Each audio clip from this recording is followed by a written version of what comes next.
as well as that it kills your sleep. But we talked about that in the sleep masterclass. What else can you do? Make sure that you decrease the sensory overload, and having off time, have time where you can recharge, where you can meditate, where you can do mindfulness, where you can think about what your tasks are in this world, what the meaning is of life, if you want, if you're philosophical. Yoga, Tai Chi, reading some nice things, listening to calming music, eating chocolate, making love, having pets, having naps of little less than 20 minutes so you don't get into the sleep-wake rhythms and disturb that later in the day. Singing, dancing, all of them can help to recharge, and we have to build into our daily rhythm recharging rituals, especially before going to bed, and use the active part of the day in the morning to be active and to be the most productive. During the day you eat, continue with your work, and you slowly build in these recharging rituals. Very powerful. There are some herbs that will stimulate the endocannabinoid system. There's essential oils. Think about rosemary, is very powerful, has very powerful effect. Black pepper, we have cinnamon does it to a certain extent, and we have clove. All these things stimulate your endocannabinoid system and have effect on stress. So essential oils like lavender, copaiba is very powerful to stimulate the endocannabinoid system and makes you more relaxed. CBD oil, the cannabinoid oil from medically grown hemp, is very powerful. Be careful with it. I would choose the natural ways to decrease stress before you start using that, but it is safe. All governments have allowed the use of hemp oil as long as the addictive part, the TCH, is not in there. Okay, and that brings me to the last item. And the last item is probably the most important of this whole introductory masterclass into energy management. It is about hormesis. What, you may ask, hormesis? What is that? Well, hormesis is the exposure to low dose stress source. The exposure to low dose stressors on a regular basis is called hormesis. Basically said, when we look at it psychologically, what doesn't kill you make you stronger. So if you expose yourself to stressors, you get stronger. You actually build the strength of your mitochondria, and you actually build the number of mitochondria in your body. Very important stuff. Let me go back. How did they discover hormesis? Well, there was a German scientist that was working with fungi, working with actually detergents that had an effect on fungi. And he found out that a detergent that would kill a fungi, if you would expose the fungi to a small amount of this detergent, the fungi would actually grow. So they would grow stronger because of the exposure to this detergent. We know there are hormetics, so-called xenobiotics, like alcohol, nicotine, like smoke, that also have a similar effect, but only in very low doses. So you have to be very careful with xenobiotics, not naturally occurring substances in your environment for forming hormesis. Basically, hormesis is there to provide you with robustness in your energy system. This is the thing, hormesis is the thing that makes it possible that you keep your energy levels until a very high age. So you better pay attention to this. And again, even if you're not capable of exercising, because exercising is one of the best known forms of hormesis, this doesn't mean that you cannot apply these principles to your life. Even if you are not ambulatory on a daily basis, you can still apply these principles. And I will explain in the last thing in this item what you can do through, for example, breathing. Hormesis, utmost importance, it makes that we can actually live longer. It makes that we have more energy, that we can maintain energy throughout life. Hormesis makes sure that our immune systems are up to speed and maintain function, that our metabolism is maintained. So hormesis is extremely important. Without it, we decline in our energy production steadily throughout the years that we live. But if you expose yourself on a regular basis to low dose or acute stressors, you can maintain energy levels. Why? Because hormesis stimulates the mitochondria to repair, rebuild, replicate. So you can literally go from 500 mitochondria to 1,000 mitochondria, build the size of the mitochondria so you can double or triple the level of energy that you have now. What are forms of hormesis? Well, exposure to warmth, like a sauna, infrared, exposure to light, UVA, UVB, infrared, near infrared, all very important forms of hormesis. You can already do that, even if you cannot walk or exercise strenuously. Exercise, but adapted to your situation, because too little is not good and too much is not good either. And this goes for all the forms of hormesis. Look at hormesis as a big dome. Too little is not good, too much is not good, and you have a sweet spot in the middle where you have the right dose. And the right dose can change throughout the years, because if you are used to exercising a lot, you have done that throughout your life from when you were a kid, your body has adapted it, and you need a different form of exercise, which is discussed in a different masterclass. You need a high intensity exercise with the weight training, not the long endurance trainings that most of us do. That is not good when you are used to exercise. But if you're not used to exercise, you have to start with the lowest demand on your body, otherwise you go into a stress mode. Because, and I didn't say this, but too little exercise not good, but too much exercise is possibly even more detrimental. Too much exercise also makes your mitochondria go into cell danger response. And the way to do this when you are not used to exercise is to just use being ambulatory, walk or cycle. You can even sit in your chair and use a cycle while you're in the chair, or your UBE, upper body exerciser, where you just make the movements with your arms. So there's many ways you can do that.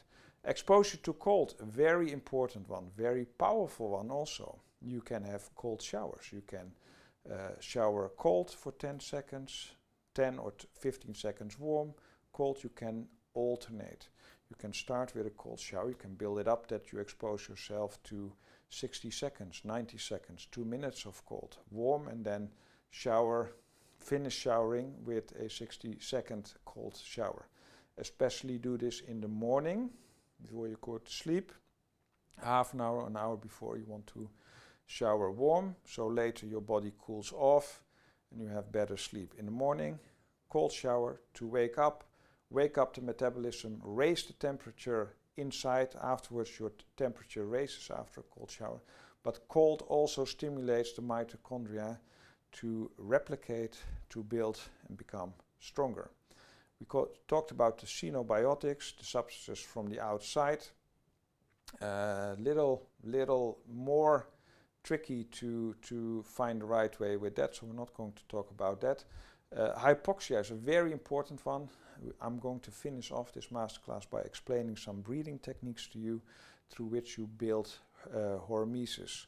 There's even, and this is interesting, in the blue zones in Greece, in Ikaria, there are pools with naturally occurring radiation, low dose exposure to radiation that is not naturally occurring in some parts of this world has been proven to be beneficial for health, because your cells respond to this in making themselves stronger, especially the mitochondria make themselves stronger. But it is all short periods, it's repeated, it's gradually built up.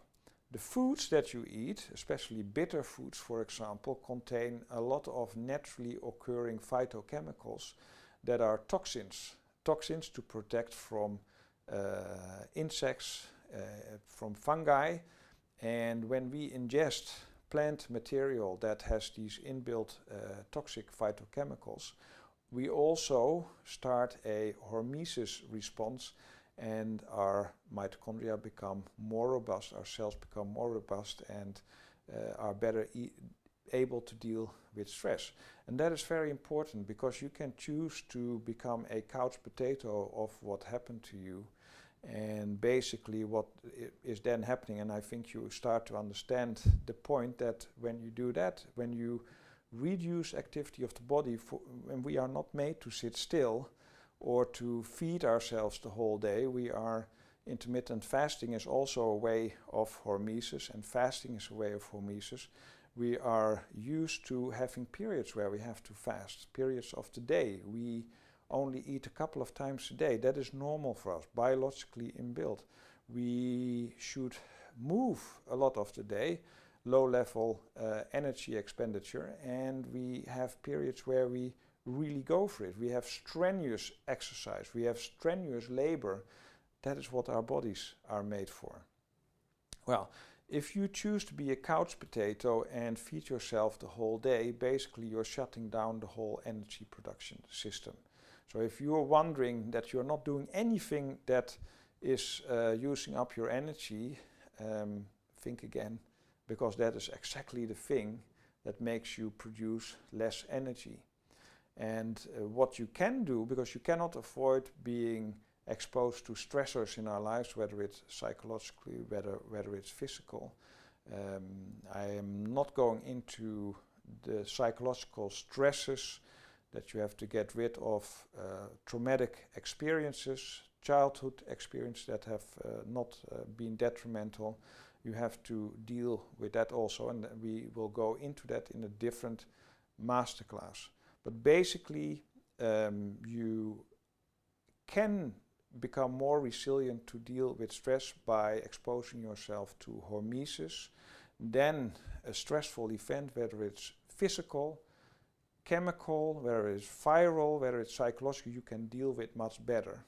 Even if it's the same stress that wipes you out when you're a couch potato, when you're fragile, when you have a fragile system because you are not exposing yourself to stressors. When you do, when you undergo regular low dose hormesis, expose yourself to low dose stressors that we just talked about, then you can build up resiliency, and you can have a life where a lot of things happen, and all the stress that we are exposed to on a daily basis does not wear us out, but we come out stronger. It's like the author Taleb, he says that you can have a candle and a fire, a candle being the cell with little mitochondria, weak, fragile mitochondria, or a cell with high level, 1,000 mitochondria, strong mitochondria. And when this candle, when there's a wind coming, which is a stressor, the candle, the cell with little mitochondria, will give up, and the cell with the raging fire, the well-functioning mitochondria, the strong mitochondria, is functioning even better. So then suddenly stress makes you literally stronger, even if it's not always comfortable. So how can you start today with that? Well, breathing. In the former East Bloc countries, namely Russia and Ukraine, they've experimented and they have done a lot of research into intermittent hypoxic training. Intermittent hypoxic training is one of the most powerful ways of hormesis. You can accomplish this by doing the right types of exercise, but there's also breathing techniques that have massive effect on your health. And I will explain what these breathing techniques are. But it goes a long way. It has effect on your cardiovascular health, on your immune system, on your energy production, on your longevity, on your gut health, on your lungs. It can get rid of asthma. It can help pregnant women that break off their pregnancies, that the pregnancy is completed. It can help women to get pregnant. It can help to get rid of uncurable diseases. It's literally amazing what you can accomplish when you do the right breathing techniques, when you expose yourself to hypoxia. So basically, health element number one, oxygen, is temporarily taken out of the equation, and your body, namely your mitochondria, respond to it. So there's a couple of ways. There is a way that is known for hundreds, if not thousands years. There are yoga, the pranayama, excuse me if I pronounce it wrongly, the pranayama, exercise, breathing exercises taken from yoga. We have the Wim Hof, the Iceman breathing techniques. We have breathing techniques where you just hold your breath while you're walking or cycling. There is breathing techniques that come from the Navy SEALs. We'll start with that one. It's a very easy one. Basically, we know that breathing optimally, we breathe 3 to 5 times a minute.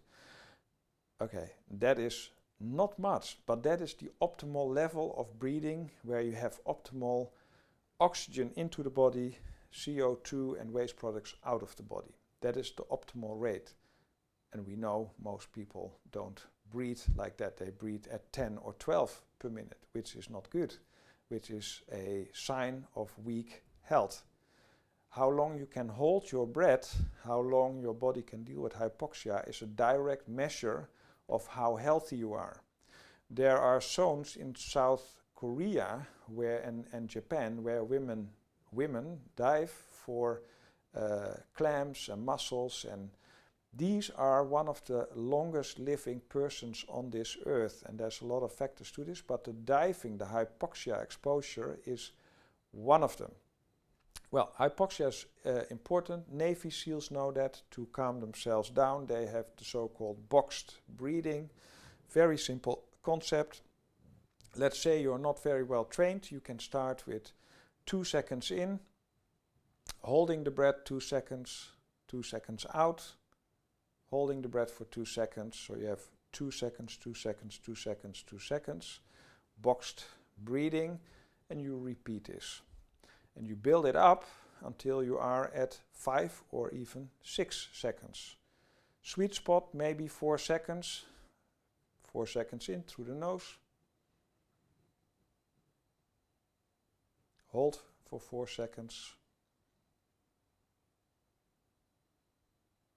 And out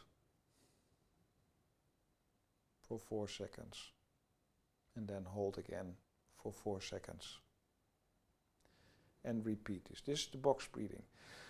You can do this for a couple of minutes. You can repeat it 20 or 30 times. It's a very good technique to start the day with. I would suggest that you start the day with breathing techniques, and when you're going to bed you can finish the day with breathing techniques. And whenever you feel stressed or anxious, focus on your breathing and also listen to the breathing masterclass that I gave, that I explain more about this. Well, the yoga breathing techniques, we have so-called fire breathing. We breathe in rapidly and out through the nose. We do this 50 times. So 50 times in and out rapidly through the nose. Then we hold our breath after these 50 times. We do this as long as we can until we want to gasp and breathe in again. And we repeat this for 2 or 3 rounds. That is the yoga techniques, the rapid fire breathing. It causes hypoxia. At the end, first you fill your body with oxygen, then you deplete it. Maybe even better this is another pranayama technique from yoga is that you breathe in through your nose, you hold for 2 seconds, you breathe out, breathe in through your nose, hold for example 3 seconds. So you build that up, the time that you hold your breath, breathe out through your mouth or your nose. Nose breathing is best. You can hear about that in the breathing masterclass. You continue, breathe in through your nose, lower the diaphragm, breathe with your belly so you fill your lungs completely, hold for 4 seconds, and you build this up until you reach that you can hold your breath 10 to 15 seconds after each breath in. Normal breathing in, hold.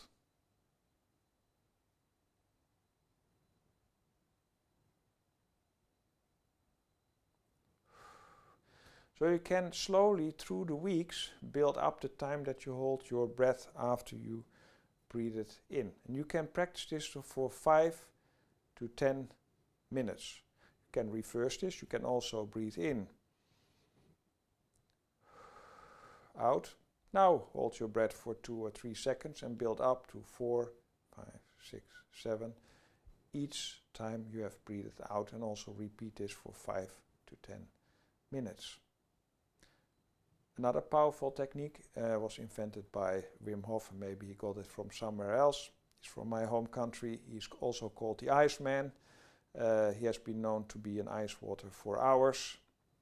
Completely amazing. He has the ability to hold his breath for minutes instead of seconds. What he does, he is supercharging his body with oxygen, breathing in through the mouth. And do this 30 times, 20, 30 times. So basically hyperventilating, not breathing out completely. So in, deeper, out, short. Do this 30 times, then at the last breath, breathe in completely and hold the breath as long as you can until you really have to gasp and air. Breathe in again. And now hold for 10 seconds and repeat the whole cycle 2 or 3 times more. So you rapidly breathe in and halfway out 30 times. Then at the last breathing out, breathe it out completely, leave it there, hold as long as you can, and then when you breathe in again, fully breathe in and then hold for 10 seconds and repeat the whole cycle for 2 or 3 times. These exercises you can do, there's no excuse for them. You don't have to do them as strenuous as I demonstrate now. You can start with very little, but at least you should start practicing. It's one of the most powerful ways to expose your body to hormesis, increasing your energy levels, building the robustness of your mitochondria, building your resiliency. No excuse not to do it. Start with the breathing exercises, then on to the exercise, to the heat exposure. Eat well, plant-based material. It's not only good for detoxification, but especially also for the hormesis with the phytochemicals that are actually toxic, but really not. They build up the resiliency of your body. I hope the contents of this masterclass have been very interesting. See you in the next masterclass.